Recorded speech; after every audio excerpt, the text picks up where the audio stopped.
আমাৰ চকুৰ আগত পাকিস্তানেৰ পৰা আহি হিন্দু হওয়া কারণে যদি আমার মানুষ গুলিয়াই মারে আমার অন্তরত খুন্দা লাগে আর সেই সময়ত সেই সকল নেতাই পাকিস্তানের প্রীতি দেখুৱাই থাকে আর সেই নেতাবিলাকক সেই দলবিলাকক আমি উচিত জবাব দিব লাগিব ভারতক কৰিব না পাকিস্তানক ভাৰতক যদি ভাৰতক শক্তিশালী কৰিব বিচাৰে তেতিয়াহলে ভাৰতীয় জনতা পাৰ্টি আৰ অসম গণ পৰিষদৰ মিত্ৰ দলক শক্তিশালী কৰিব লাগিব আৰু মিত্ৰ দলক ভোট দিব লাগিব আৰু যদি পাকিস্তানক শক্তিশালী কৰিব বিচাৰে তেতিয়াহলে আৰু পাকিস্তান প্ৰেমী যিবিলাক আছে তেওঁলোকক ভোট দিব লাগিব লাগিব নে নাই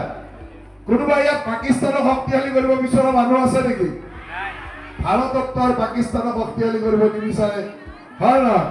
গতিকে এইবাৰ ইলেকশ্যনটো বেছি দায়িত্বৰ ইলেকশ্যন কাৰণ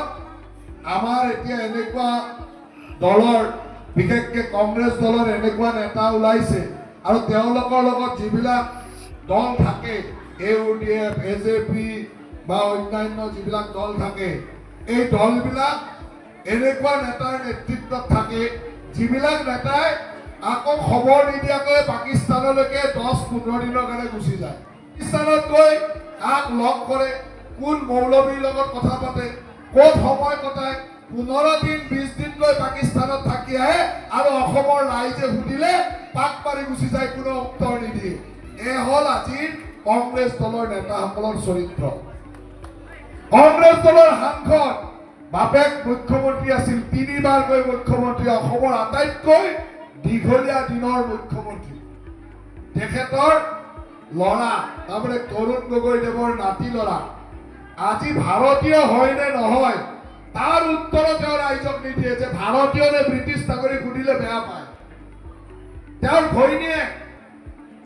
ঘৈণীয়েকে NGO এটাত কাম কৰে দৰমাহালৈ পাকিস্তানৰ পৰা দৰমাহালৈ ভাৰতত কাম কৰে তাৰ মানে পাকিস্তানৰ ISI এজেণ্ট হিচাপে কাম কৰে নে আমাৰ ইয়াত চোৰাংচিয়াগিৰি কৰে তাৰো জবাব তেওঁৰ ওচৰত নাই আৰু সেইকাৰণে এইবাৰ আমি জবাব দিম আমি তেনেকুৱা পাকিস্তানী প্ৰেমীবিলাকক জবাব দিম আৰু নলবাৰীৰ মজিয়াৰ পৰা তাৰ জবাব হ'ব যে কংগ্ৰেছ শূন্য নলবাৰী আমি কৰি পঠাম ইয়াত কংগ্ৰেছ শূন্য কৰি পঠাম প্ৰচাৰ অভিযানৰ সামৰণি পৰিব কাইলৈ মোৰ বেলেগ ঠাইত সভা আছে গতিকে কাইলৈতো আহিব নোৱাৰিম আজি এইখন অন্তিম সভা আছিল ৰাইজৰ উৎসাহ দেখি সঁচাকৈ বৰ আনন্দ লাগে যে ৰাইজে আমাক এনেকুৱা ধৰণৰ মৰম কৰে হিমন্ত বিশ্ব শৰ্মা ডাঙৰীয়াৰ নেতৃত্বত আজি অসমৰ প্ৰতিটো অঞ্চলৰ ৰাইজে আজি উন্নয়ন বিচাৰিছে বিকাশ বিচাৰিছে জাতিটোৰ সুৰক্ষা বিচাৰিছে আৰু সকলোৱে হিলদল ভাঙি ওলাই আহিছে মই আশা ৰাখোঁ যে সেই মৰম আমাৰ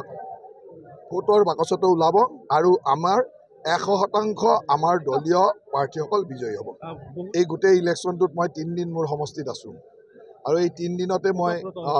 3 দিন যিমানখন পাৰোঁ অঞ্চলবিলাকলৈ গৈছোঁ সকলোকে লগ কৰিছোঁ আৰু হয় নিজৰ সমষ্টিৰ নিৰ্বাচনতো 2-3 দিন থকাৰ অত্যন্ত প্ৰয়োজন এই 3 দিনত সকলো মানুহক লগ পাইছোঁ আনন্দ লাগিছে আৰু সকলোৱে মন খুলি ভাৰতীয় জনতা পাৰ্টি আৰু মিত্ৰ দলক সহায় কৰিবলৈ আগবাঢ়ি আহিছে আজি আমাৰ মন্ত্ৰী কৌশিক ৰায় ডাঙৰীয়াও আহিছে তেখেতো আমাৰ এই জিলাখনৰ প্ৰভাৰী তেখেতেও 2-3খন মিটিং এটেণ্ড কৰিলে আৰু মোৰ অত্যন্ত ভাল লাগিছে যে জলৈকে গৈছোঁ ৰাইজে স্বতঃস্ফূৰ্তভাৱে ওলাই আহি হিমন্ত বিশ্ব শৰ্মা ডাঙৰীয়াৰ নেতৃত্বত অসমৰ উন্নয়নৰ জয়যাত্ৰাত সহায় জনাইছে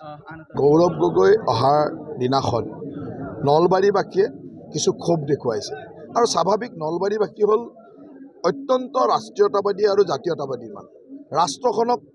আটাইতকৈ ভাল পায় গতিকে ৰাষ্ট্ৰৰ বিৰুদ্ধে কোনোবাই যদি কাম কৰা বুলি সন্দেহ কৰে তেওঁৰ ক্ষোভৰ বহিঃপ্ৰকাশ হোৱাটো স্বাভাৱিক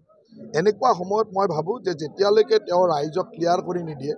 যে তেওঁৰ ল'ৰা ছোৱালীকেইটা ভাৰতীয় হয় নে নহয়, তেওঁৰ পত্নীয়ে পাকিস্তানৰ পৰা দৰমহা লয় নে নলয়, আৰু তেওঁ 15 দিন গৈ পাকিস্তানত আছিল নে নাই আৰু কাক কাক লগ কৰিছিল ক্লিয়াৰ কৰি নিদিয়ে, তেওঁ এনেকুৱা ৰাষ্ট্ৰবাদী বা জাতীয়তাবাদী অঞ্চলবিলাকত নোযোৱাটো ভাল। এতিয়া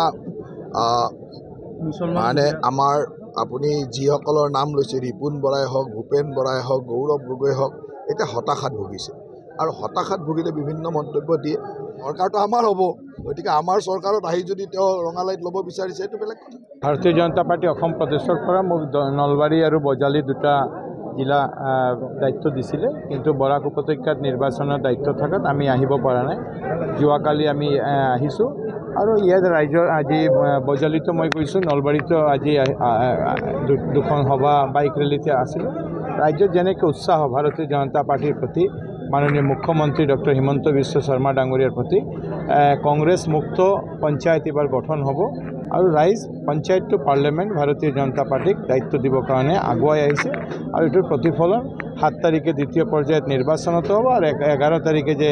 কাউণ্টিং, সেই কাউণ্টিঙৰ দিন আমি দেখা পাম। এইটো নিৰ্বাচনৰ কাৰণে নহয়, এইটো আমাৰ 365 24/7 ৰাইজক যেতিয়া আমি সহায় কৰিব পাৰোঁ, এনেকৈ চলি আছে।